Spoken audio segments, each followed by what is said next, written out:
Let's go fishing. Saltwater edition. This is part 2 of a 2-part series where I decided to do some saltwater fishing while on vacation in the Outer Banks with some of my buddies. So after not having much luck the day before, partly due to me being a freshwater fisherman first and just deciding to try some saltwater while I was on vacation, and also with the heavy current and the waves pushing my bait onto the surf every time, I decided to put the rods up and have fun on the beach and just come out early the very next morning.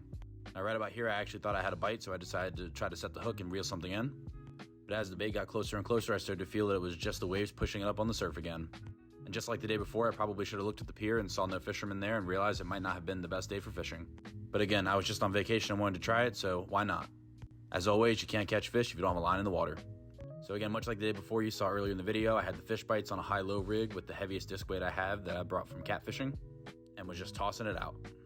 I kind of did the same thing where I cast it out and sat on the beach. Other times I went ahead and got in the water and stood with the rod in my hand.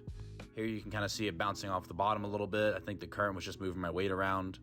As I said before, definitely should have spent the money on the pyramid weights. So PSA, if you're going to try surf fishing, definitely go ahead and buy a couple of those. And with no luck after many attempts, it was time to give the artificial lure another try. I decided to toss out the same thing that I had tossed out the day before, but also for extra context, I had picked up some spoons at the tackle shop, and I did try tossing those out, but I don't think I recorded any clips of it. So here's me walking in the water, trying to get the lure out as far as possible, and just working it in. Now, I was told by the tackle shop staff that this is more of a rip it in when you see the fish jumping or the birds feeding, but I did try to work it slow like I usually do back home for when the fish are a little bit hesitant to bite. And with no luck there, I decided to toss the fish bites out and see if I could get something there.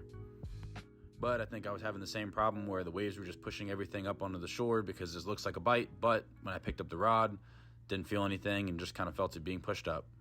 So I went back with the artificial lure to see if I could make something happen. But unfortunately, after tossing that out, I had no luck. If any saltwater fishermen are watching my videos, definitely drop some tips in the comments. I rarely saltwater fish, but it would be nice to know what I'm doing next time. Now here I actually decided to toss out the spoons. My buddy Seth and I wanted to give this little creek/canal type of thing a try. This was in the backyard of our Airbnb, and the Airbnb owner said we were welcome to fish it anytime.